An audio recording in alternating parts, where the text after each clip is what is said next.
Hello, everyone. We try to be punctual, so we'll just start on time. It's after 7 already, so here we go. So to begin, I always say this, we would appreciate it if you would silence all cell phones and turn off any devices that light up or make any noise.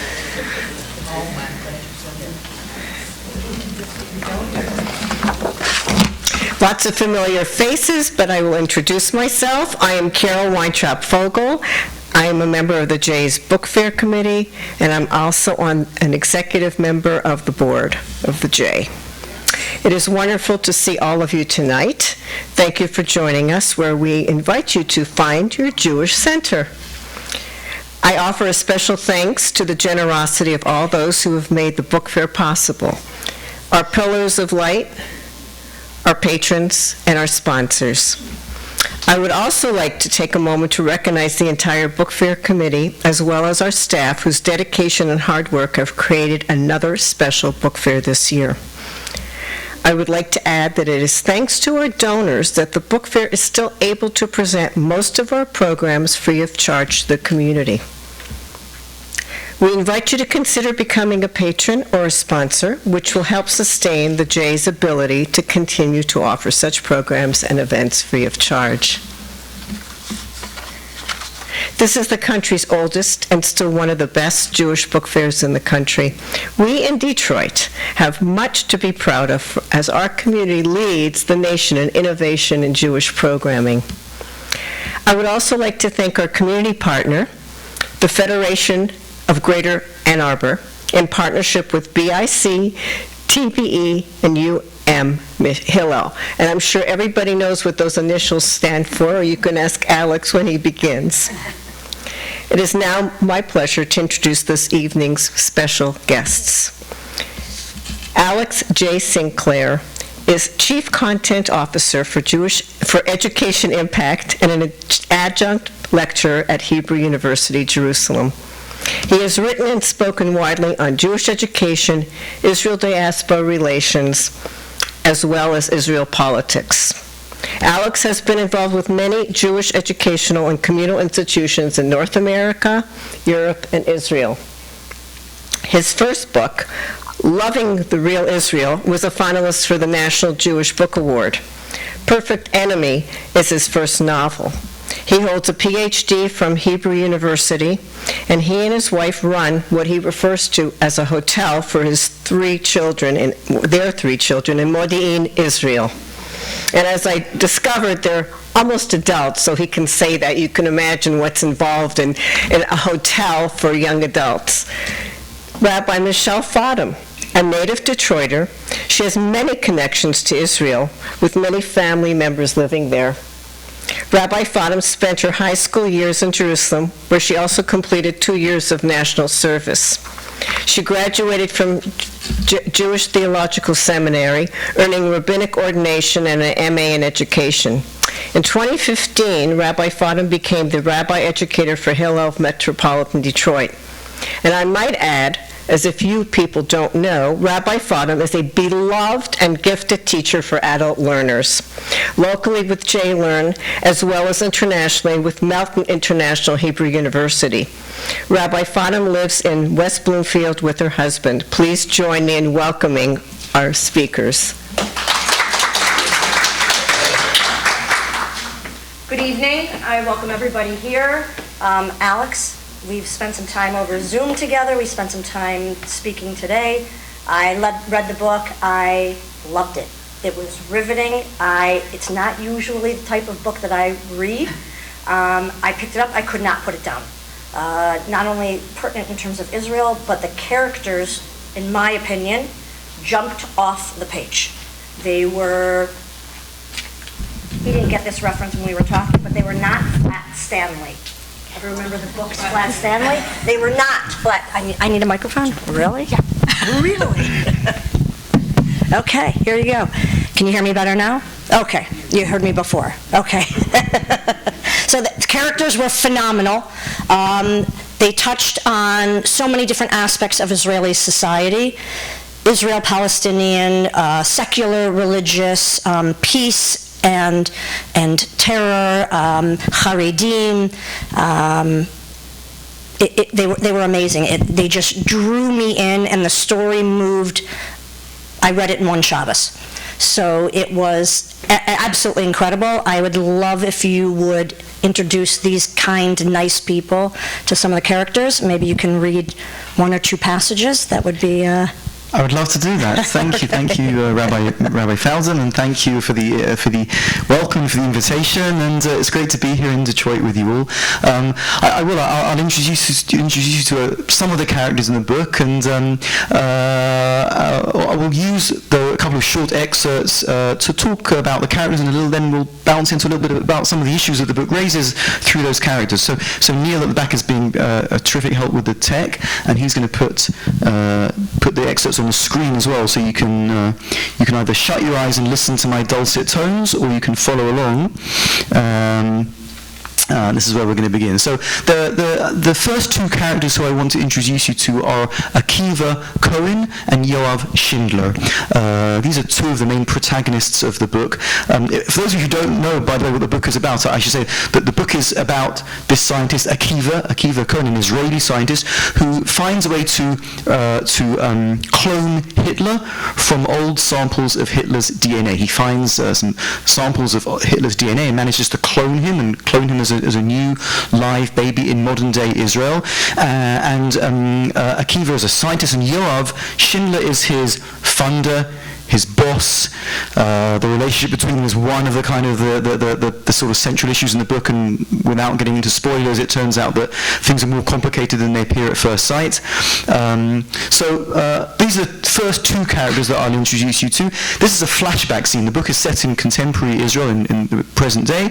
This is a flashback scene to when Yoav and Akiva first meet. Akiva is a student at Hebrew University, where both Rabbi Michelle and I have connections to, even though the campus that this takes place is not the campus that either of us studied in.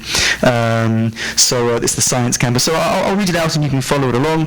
This is the scene where Akiva and Yoav meet. Cross-legged, leaning against his book-stuffed backpack behind him, Akiva began reading the magazine. After a while, he became aware of someone standing over him. "You too, huh?" The figure stood between him and the sun, so all Akiva could make out was a tall silhouette. But he could see that the silhouette was holding the same Scientific American as he was.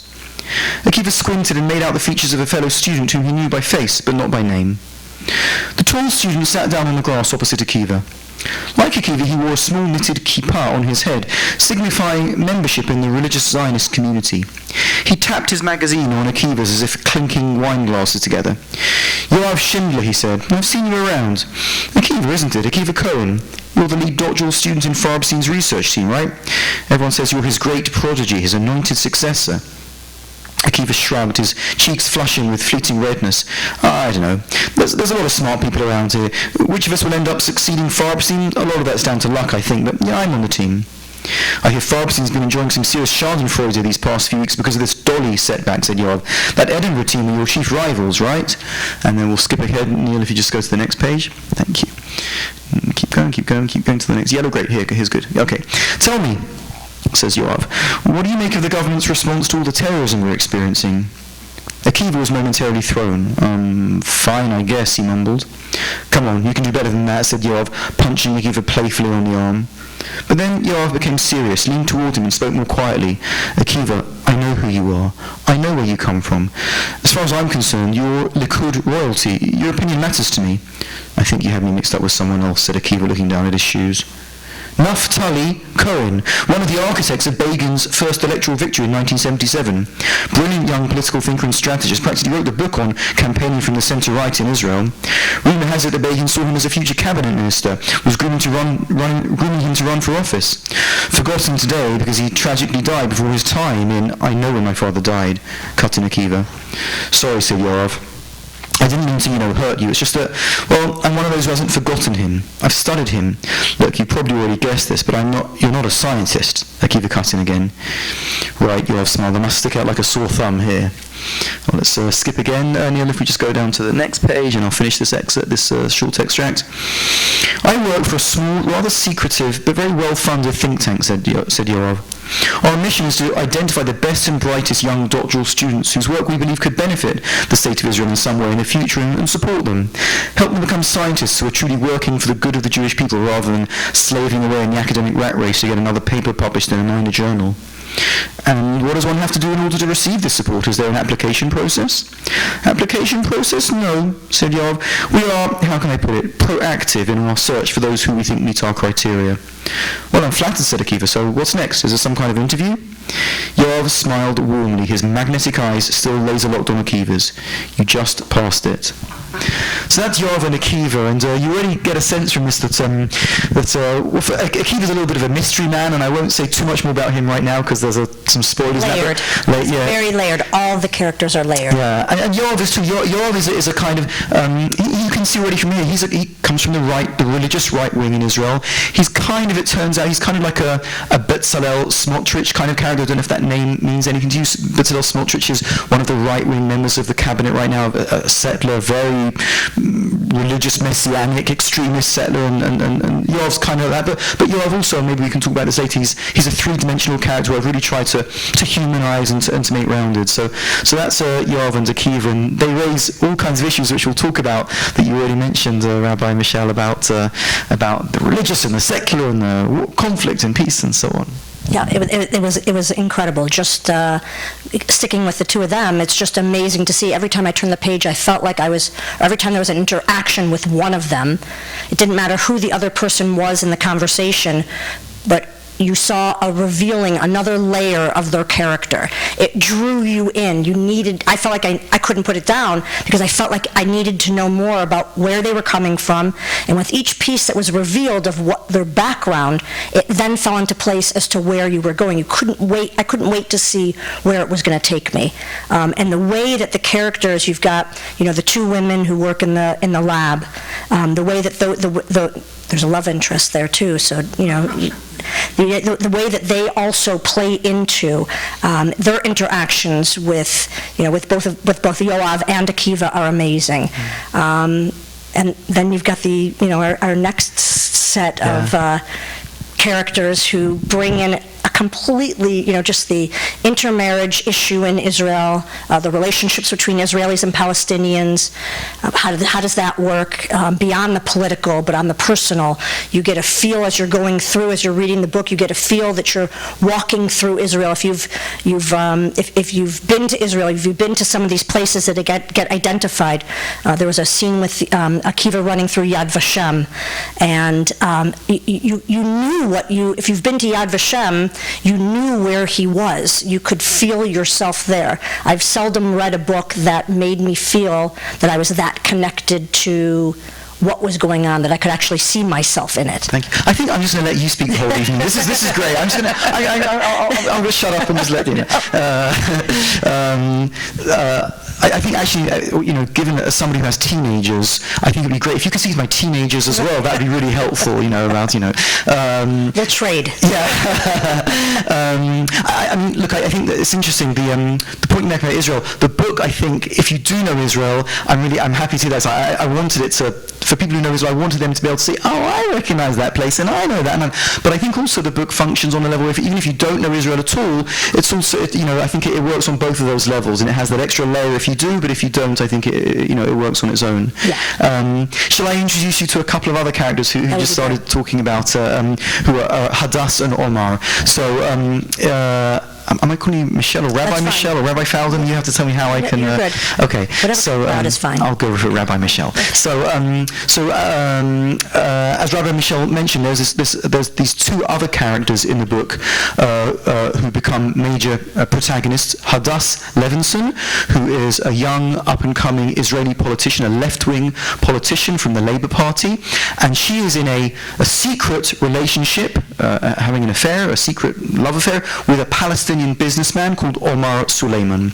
And we're going to now, this is, Neil, if you go to the very page one, actually, you can scroll up to page one. We're going back, and we're going to now just read the scene. That yellow, great.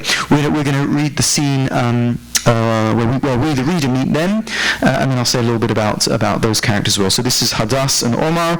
Hadass, the secular Jewish Israeli, and Omar, a Palestinian from East Jerusalem, a Palestinian businessman from East Jerusalem. Omar reached his hand across and began entwining it in Hadass's fingers. She pulled her hand away.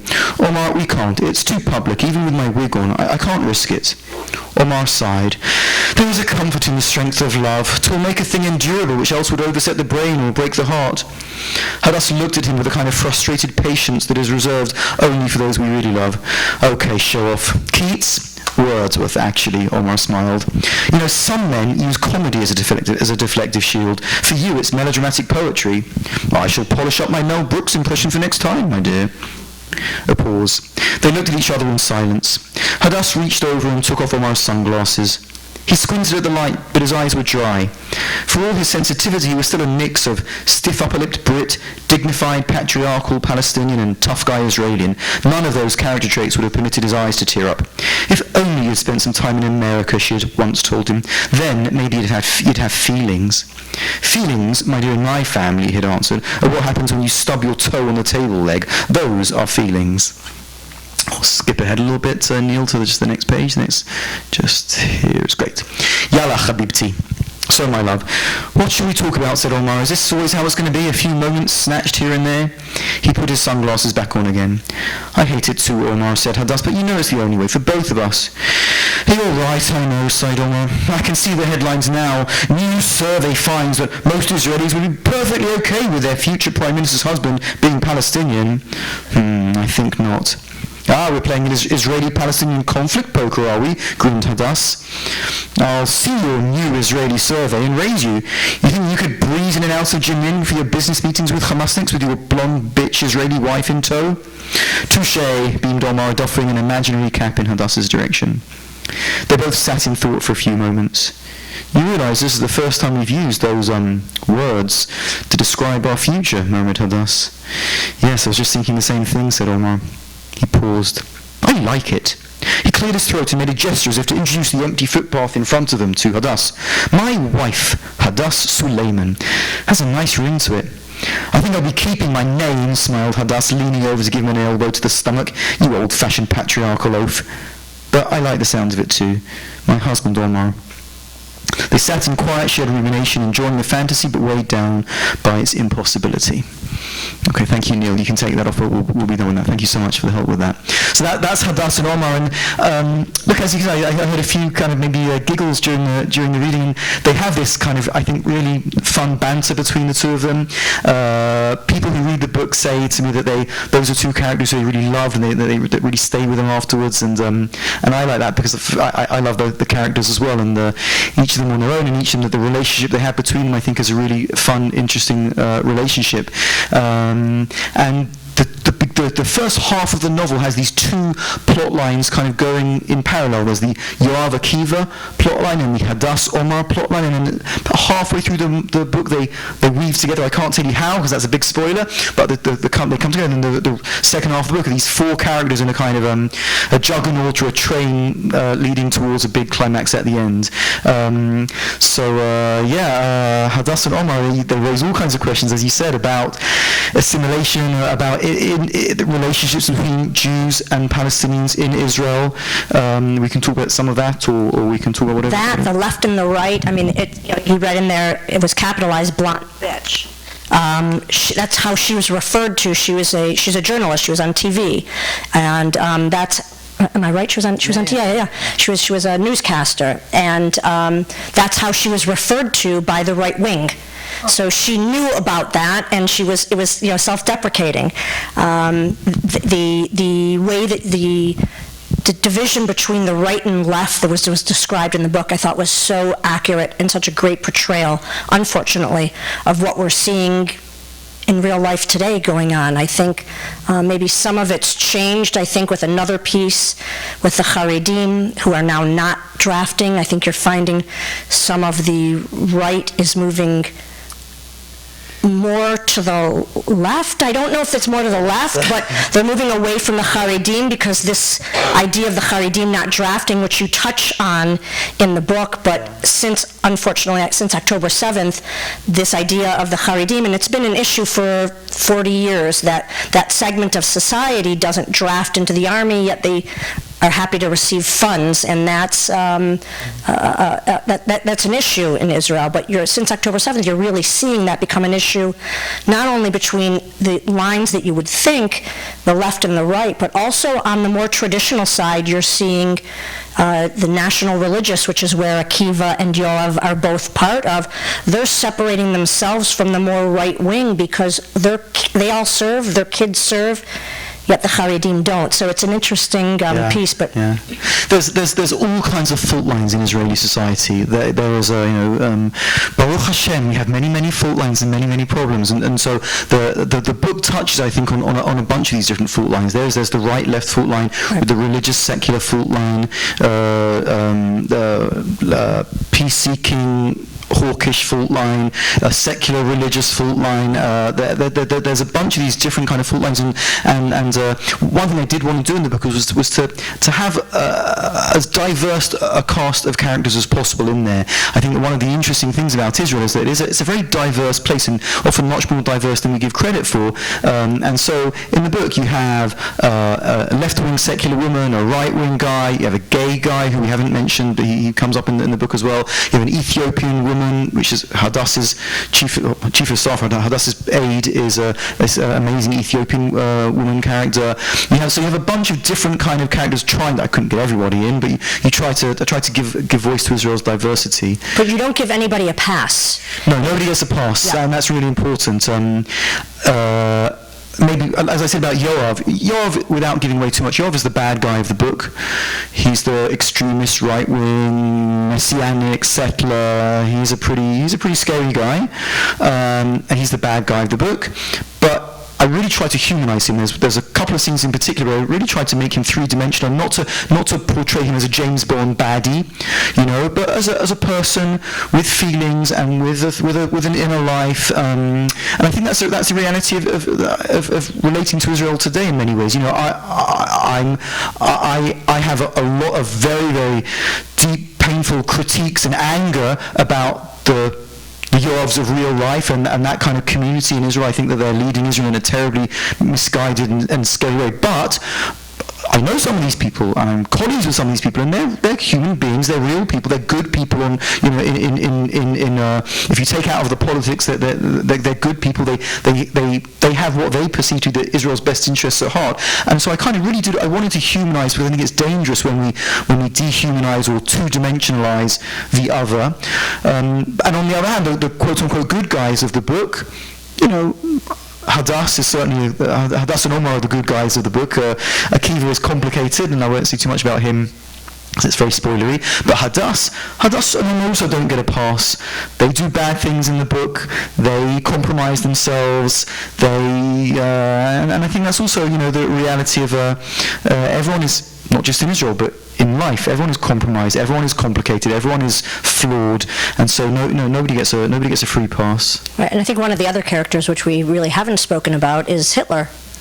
And and the person, it's about cloning Hitler, and you've I don't know if I'm giving away too much, but you first meet this baby as it's being born, and it gets revealed to you who he is, and to pick that as being the vehicle through which you're trying to make your point, I think also it doesn't sit well. Not that it doesn't sit well. You don't get a. No, I don't want it to sit well. Right. I don't want it to sit well. I want to say. I'll say a couple of things about the Holocaust, if I can. I've been a Jewish educator for decades. I think that one of the big mistakes we make in Jewish education is using the Holocaust too much in our as a component of our Jewish identity and of our narrative. It's important to commemorate the Holocaust. It's important to learn about the Holocaust, of course. Okay, but when we turn the Holocaust into a kind of a driving engine of our Jewish identity, I think it's terribly, terribly destructive. I'll tell you a story that I always remember. And I see Rabbi Blair Nosenowitz is in the back. One of my former students and now colleagues, and she's probably heard me say, maybe has heard me say this story before, or she heard me, she's forgotten. When I was an undergraduate student, I started off, my major was Latin and Greek. I started off studying Latin and Greek, and about halfway through my undergraduate career, I switched to Hebrew studies, to Jewish studies. And the semester after I'd switched to Jewish studies, I had a visit, and I grew up in London, from some cousins of mine, the other side of the family, not your side, my dad's cousins. And I've got these are cousins who lived in California, and they had a kid who was a year younger than me, I've met him like twice in my life. His name is Jeremy. I think that was the first time I met him, one other time in my life. And he's hanging out in my room. We're listening to some music. I was 20, he was 19.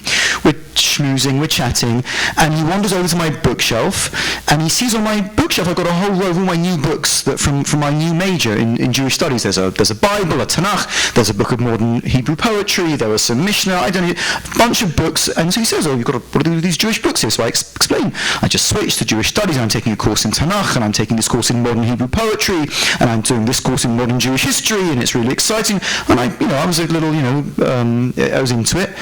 I come up for air, I stop, and he says the following to me, a sentence that I've always remembered ever since. He says them to me, "So, have you seen Schindler's List?"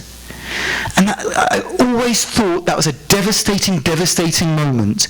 The only way that he could interact with me as a Jew, the only way he could express any aspect of Jewish identity, I've just talked about Tanakh and poetry and halakha and history, all of this rich, literally and metaphorically, bookshelf that we have, and the only way he could interact with me as a Jew was Holocaust. And that's always been, I think, a devastating moment. And I think that too much in American Jewish identity we focus on the Holocaust, and in Israel, I think even more so.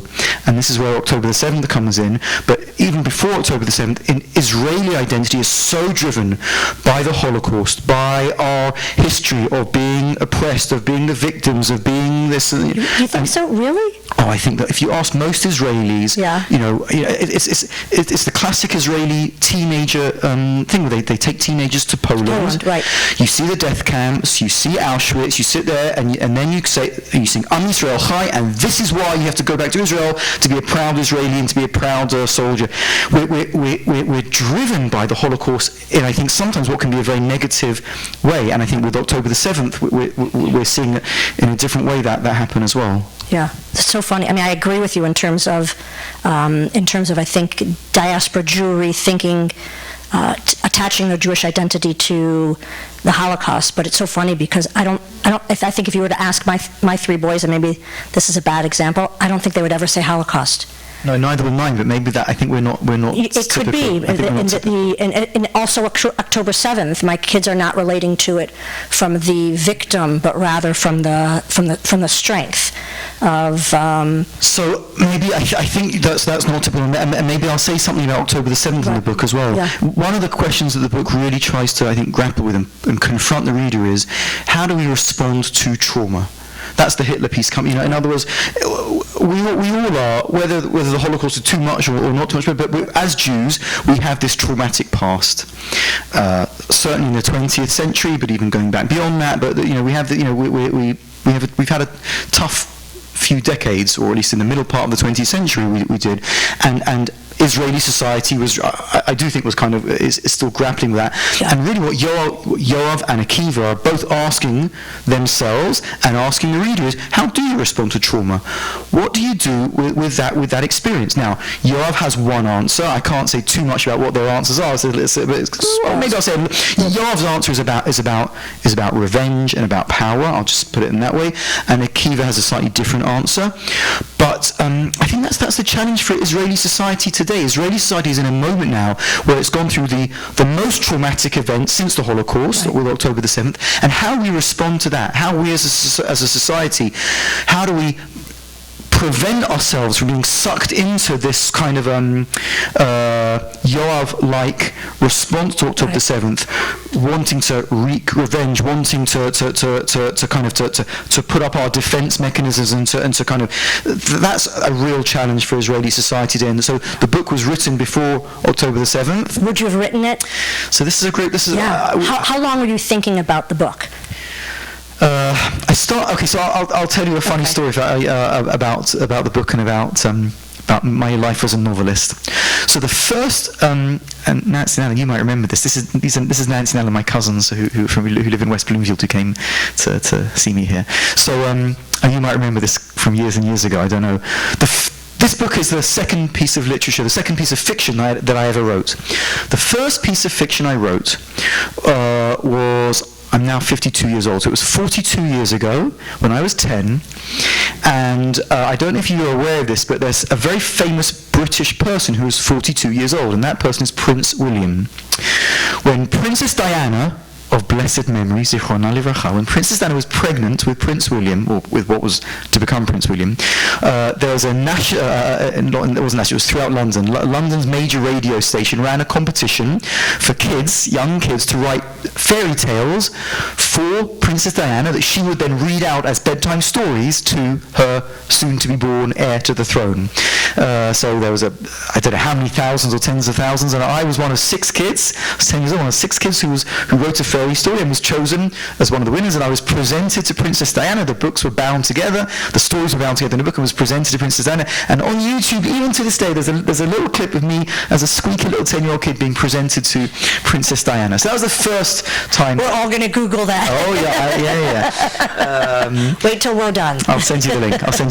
So that was the first piece of fiction I wrote, and then I wrote this. And really, the reason I wrote this was because I spent a lot of time in the intervening years writing a lot of non-fiction. Back in academia, I wrote a lot of academic stuff and educational stuff, lots of op-eds in the newspapers and that kind of stuff in Israel.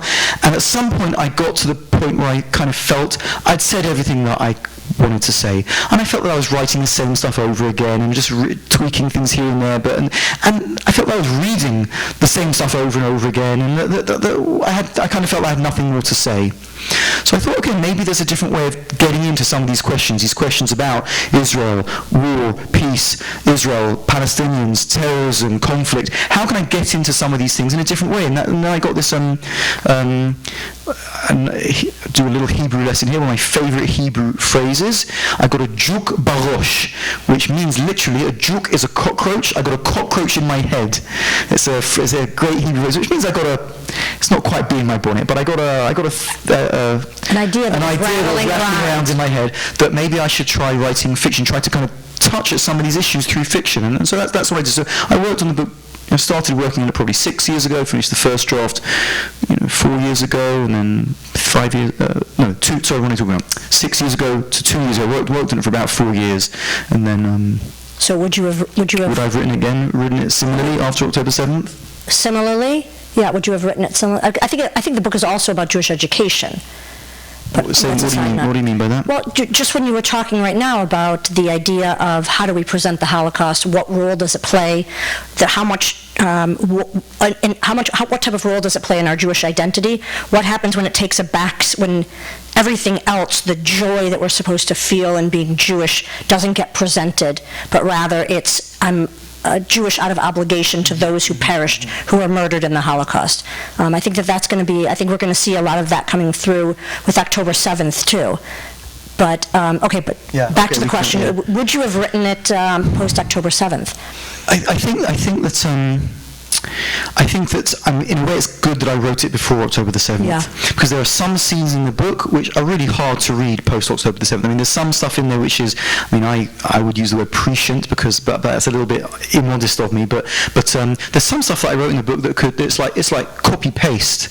Especially there's a kind of scene at the end, which is in the climax, which is kind kind of copy-paste of a lot of the stuff that happened on October the 7th. Yeah. And it's probably very hard to read right now. And I'm not sure that I could have written it Right. after October the 7th. Yeah. I mean, it's good that I wrote it before October the 7th.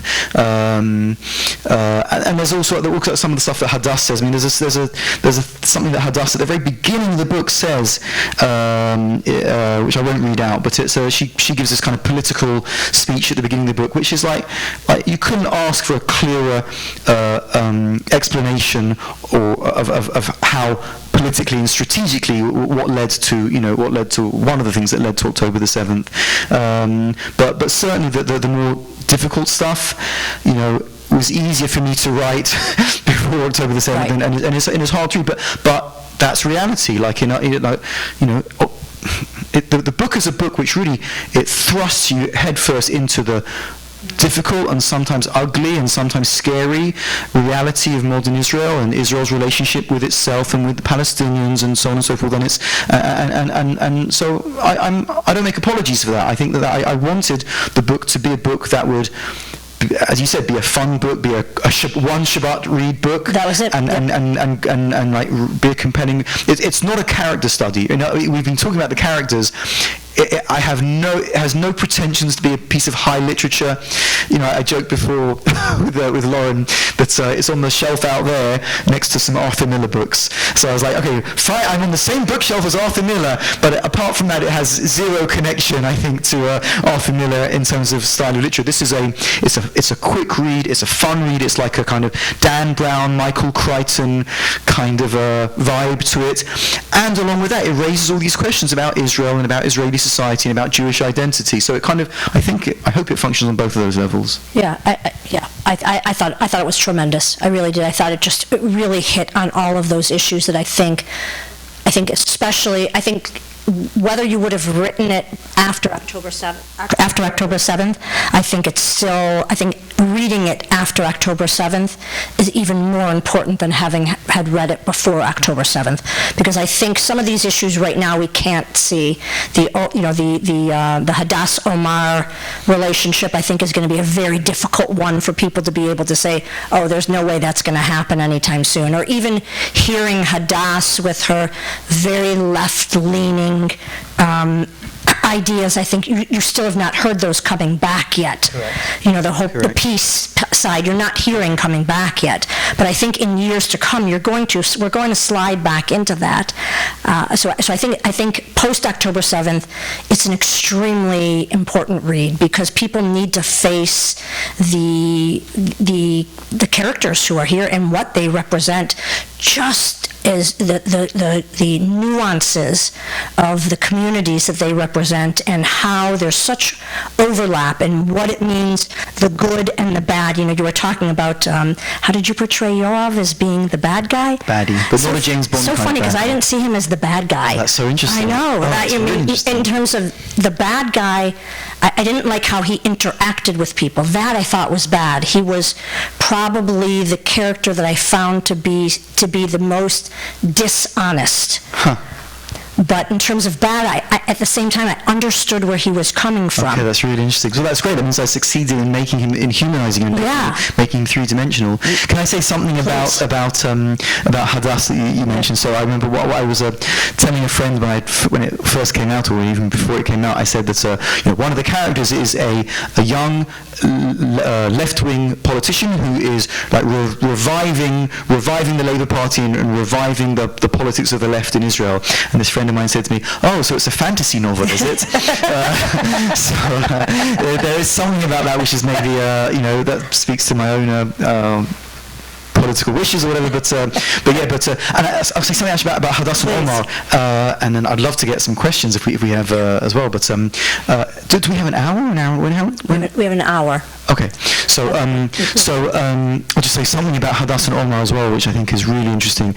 Hadass and Omar, okay, Hadass, Israeli, Jewish, secular, Omar, Palestinian from East Jerusalem, Muslim, in this secret relationship. And one of the things that's happened since October the 7th, is a fascinating thing which has gone totally under the radar, is what's going on in the Israeli-Arab community. Now, I'm talking about Arab citizens of Israel, Palestinian Israelis who are part of the 20% approximately of Israeli citizens who are not Jewish, who are Muslim or Christian Arab. So these are not Palestinians from the West Bank or from Gaza.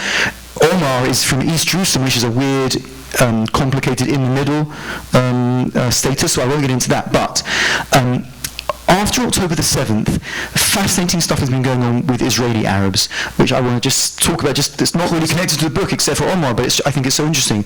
What happened, pollsters ask Israeli Arabs every year, they do these same questions and they track them over time. To what extent do you feel Israeli versus Palestinian?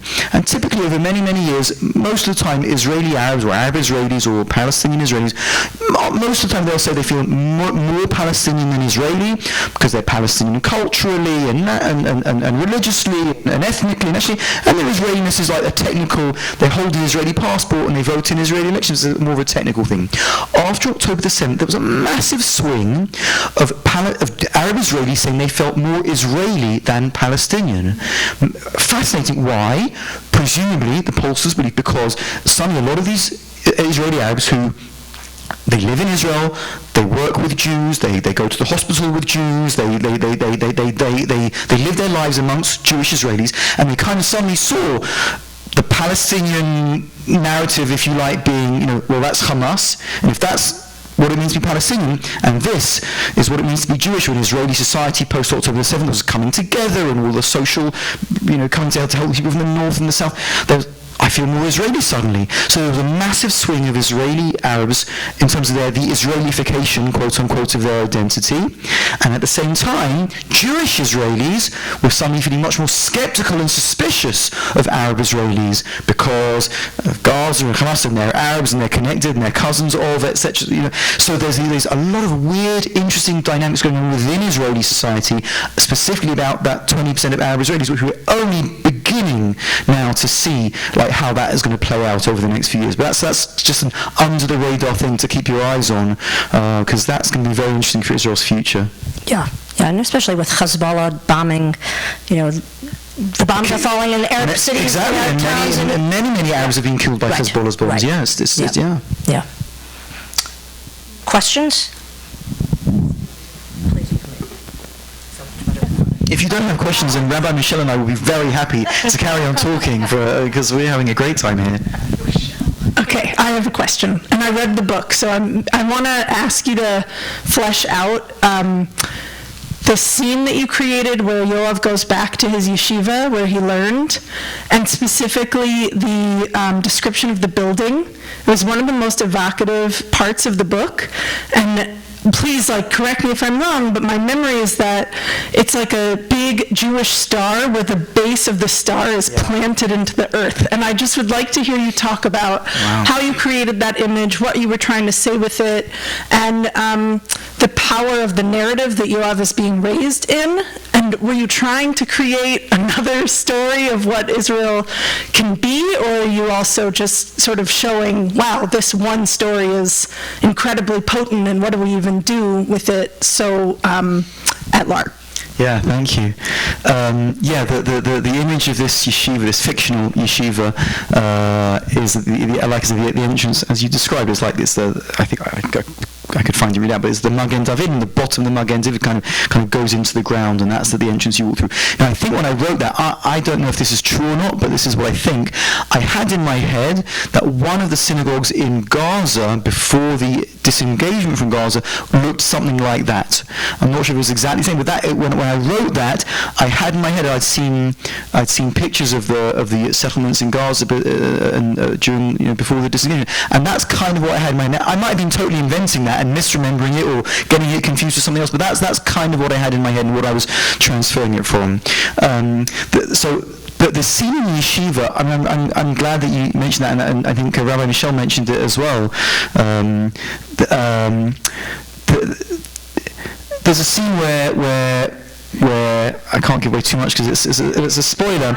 There's a celebration going on in this yeshiva in the West Bank, in a settlement in the West Bank, and Yoav, who is this kind of right-wing character, he's there, and there's all kinds of celebration going on, and he's there with his community, and it's a scene I worked really hard to humanize Yoav in that scene and to humanize all of the people, and I want the reader to feel the joy of those people in that scene. These are people who I personally find deeply disturbing. I find their political and religious approach is very alien to me and is very problematic to me and is leading Israel, I would frankly say, towards an abyss. So they're not my people, but I really wanted the reader to kind of feel, to connect to them, because they're people. Because they're three-dimensional, real people, and if unless we really understand that, then you can't argue against somebody if you don't understand them deeply. So yeah, I wanted to show through that thing how connected they feel to the earth, which they really do. I wanted to show how connected they feel to the West Bank in particular, Judea and Samaria, the West Bank, the occupied territories, whatever we call it, but they feel rooted there. Now, for somebody who believes ultimately that we'll have to make painful concessions in that part of the country, that's a challenge because they feel rooted there. So you're going to uproot them like trees from the ground. But I really wanted that scene to kind of to do them justice and not to paint them in a kind of one-dimensional way. So I don't know if I'm answering your question, but yeah, that's what I was trying to do there. Thank you. Hi. I have a kind of odd question, and I'm of a different generation. There was another book, I don't know if you're familiar with it, also written by a Jewish author, Ira Levin's The Boys from Brazil, which is a very different book than yours, but there are echoes. And had you read that book prior to writing this book? Great, I'm glad you raised the question. Yes, I read that book as a teenager, I don't remember exactly how old I was. I loved it, and it was a book that obviously it was I thought about a lot of, and the book is referenced explicitly by name in I can't remember which chapter, but there's one scene where Yoav plays that movie for Akiva to make a point about something, and so the scene is the book by Ira Levin is deliberately mentioned, and in a way, yeah, my book is a kind of I don't know if it's a midrash on Ira Levin's book, The Boys from Brazil, or a retelling in a different way, or a playing with it, or in conversation with it in some way. But for sure, it was definitely part of my thinking as I began to kind of work on this book. Yeah. It was also an outgrowth. I think it was an outgrowth of it because Israel now exists. Right. And with Israel now existing, you have different issues that are raised that we now have to contemplate that we couldn't think of contemplating years ago. I think it was, I like your idea of it's a midrash. I think it's great. I look at it in terms of Talmud. Yeah. You know, it's a layer of discussion. Yeah. Yeah. Can you tell she's a rabbi? It's okay, sorry. Yeah. So Alex, as an author in the process of writing a book, did you know the whole story before you started, or did it evolve as you were writing it? Yeah, so a mixture of each. I started with this idea, this joke, this cockroach in my head was like, oh, what if they actually cloned Hitler in modern-day Israel, and what might happen, and that's where the beginning part of the book, the first chapter of the book was really one of the very the very first thing that I wrote, and had this image of the first chapter of the book from the very beginning, and I also kind of knew how I wanted it to end, and then the rest of the book took twists and turns as I started writing it, and as I wrote it, and I had the basic building blocks in place, and then as I was writing it weaved. I will say that the first draft of the book had actually a different ending from what I ended up with, and some of my early beta readers, I don't know how to pronounce it in American, gave me some feedback which made me realise I needed to change the ending. So the ending is not the original ending. I think this ending is actually, well, well, this ending is I think better. The original ending was even more depressing than this ending, and they basically said no, you can't have it that. You've got to end with a little bit of hope, which it does end with. But that's I hope I answered your question. This gentleman here. I have the book here. I haven't read it, unlike the rabbi behind me has read it. But I'm just wondering, is Hitler going to grow up here? I mean, am I going to read 20 years of Hitler? So no, the book is set within it's within a short-ish time frame. So the book begins with Hitler being born, and the book ends with Hitler being a few weeks old, I guess I'll just say. So you don't see. And sometimes people ask me, am I going to write a sequel? And the answer is not yet, at least. I don't think so. It's not on my plan right now, although I did leave some breadcrumbs in there. There are some loose ends that I deliberately left in there so that they could be. And there is a sequel that could be in it. Yeah, it's not quite the same genre as The Producers, but okay. I don't need a microphone. Considering we're talking about the ending of the book, and some people haven't read it, what is your message with the ending of the book? Okay, so yeah, well, I can't say too much, so I don't want to give too much away. I did ultimately want the book to end with a message of hope, of some kind of hope. Even though, being very frank, in today's world, that's hard for me personally to grab onto. I feel that in Israel today, it's a very devastating, depressing, painful situation in every way, inside, outside, domestically, internationally. I mean, you name it. So in my personal life right now, it's hard to cling on to that hope. But I did want the book to leave the reader with a sense of hope. Maybe I'm going to answer your question a little differently, but I think it's going to answer it without giving away spoilers. People sometimes ask me, well, Hadass and Omar, you've got like a Jew and an Arab. Are you in favor of Jews and Arabs intermarrying and this kind of stuff? So my response to that is, look, first of all, Hadass and Omar, the percentage of Jewish-Arab intermarriage in Israel is tiny, tiny, tiny. So it's not in any way, there's not any kind of realistic. It's a piece of fiction. So it's. I don't think I'm making a comment about Israel's sociology. I do think there's one other scene in the book which I can't give too much away, where another character who we haven't mentioned criticizes Hadass for her relationship with Omar and says, look, interaction, not interaction, what's the word I'm looking for? I've lost my English. Interrelationships with Arabs doesn't mean marrying them. It means being nice to them. It means smiling at them in the hospital, smiling at them in the mall. Doesn't mean it doesn't mean.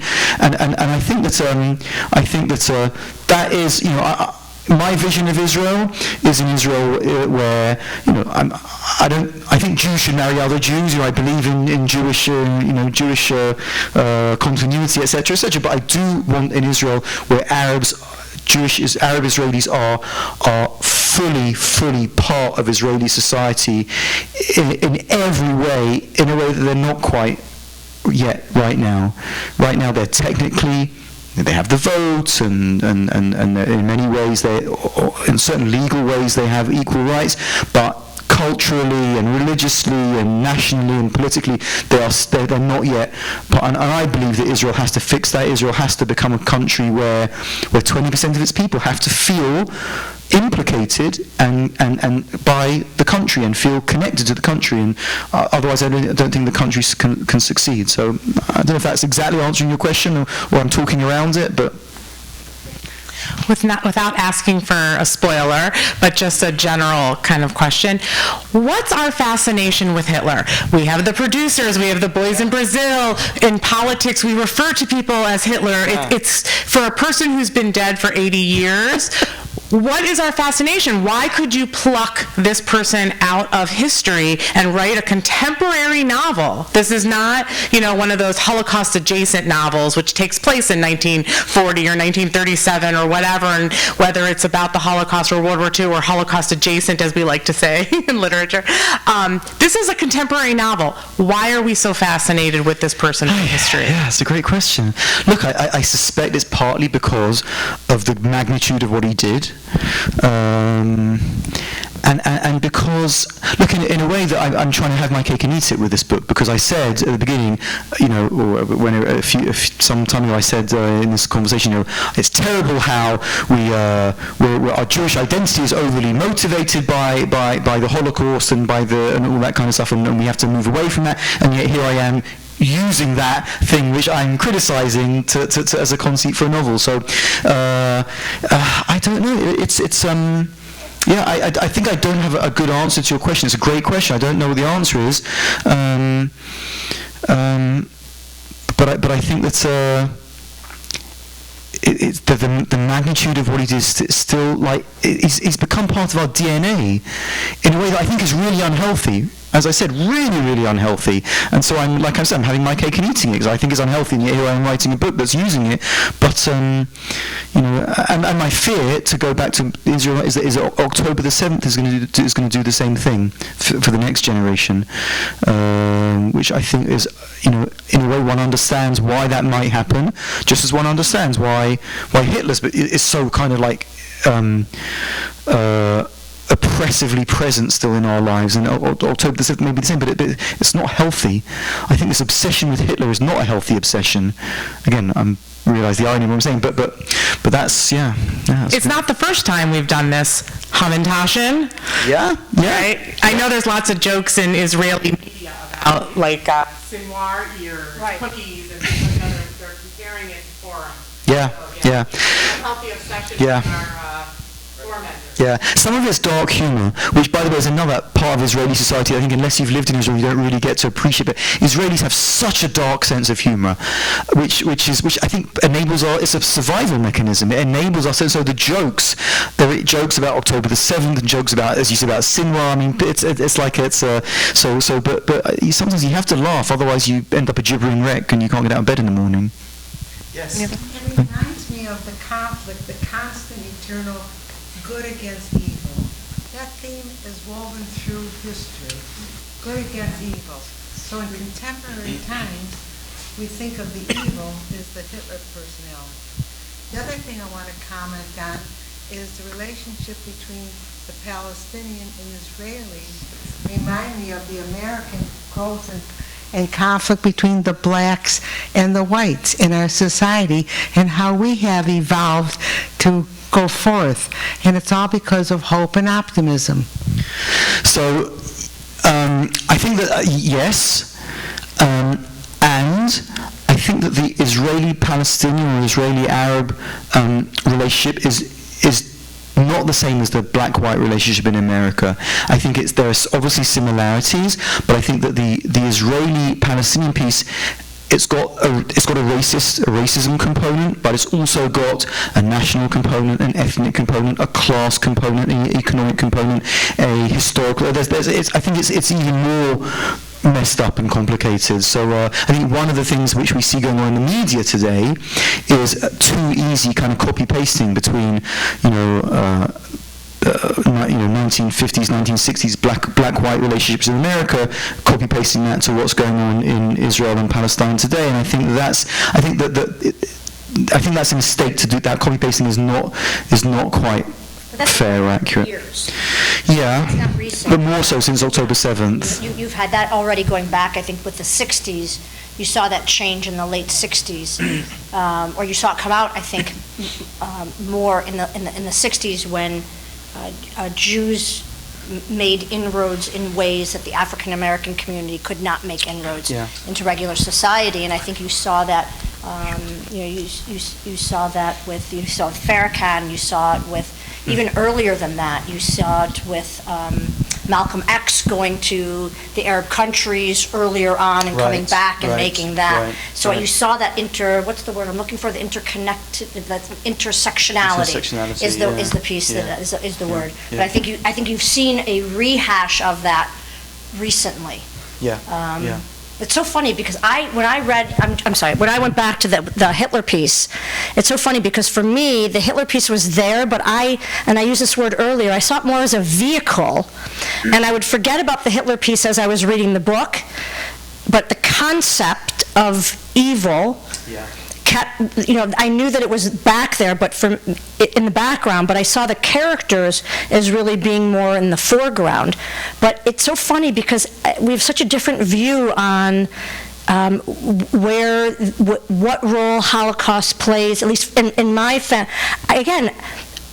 And I'm assuming you're wearing a kippah, so I'm assuming Shomer Shabbos. So it's so funny, we both have Shomer Shabbos homes, and my kids, we're very much in the mitzvot and, and my kids would never, ever say Holocaust.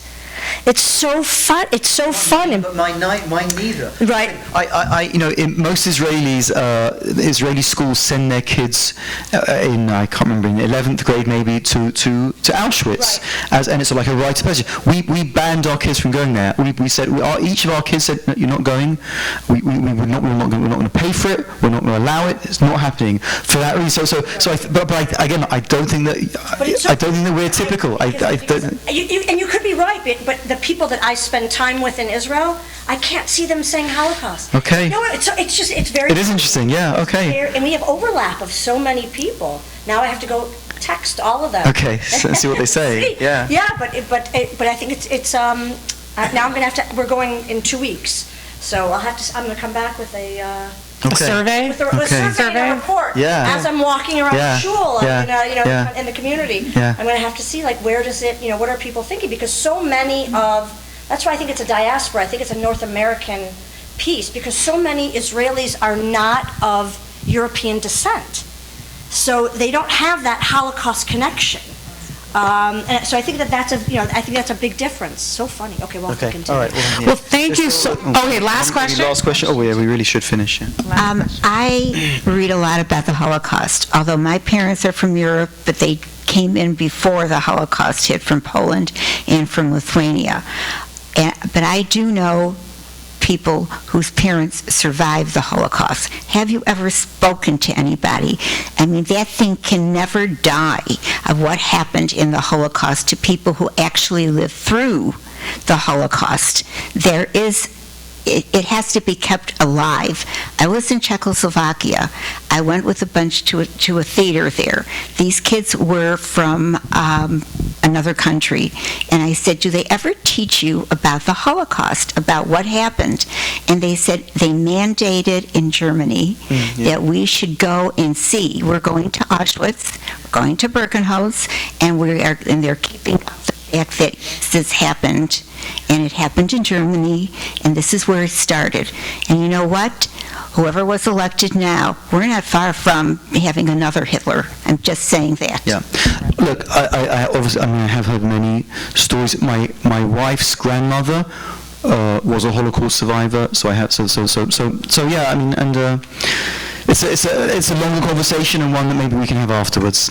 I think we have to finish. Well, thank you, Alex and Rabbi Fadam. We really appreciate this in-depth conversation. And I'll say, you absolutely have to read the book because you didn't give the reason why these scientists were cloning, and that is a very interesting point, the question of why did they want to start off and do this. Now, everything that happens afterwards is crazy and ins and outs and whatever. So we have the book for sale. Please come shop the book fair and visit with Alex. He'll be signing books outside. I'll be happy to sign books, and it makes a great Hanukkah present for friends and families, which is just coming up, so please feel free. Thank you for all of your wonderful questions. Thank you, Rabbi Michelle, for being such a wonderful partner in the conversation. Wonderful dialogue. Oh, thank you. Well, we spent some time.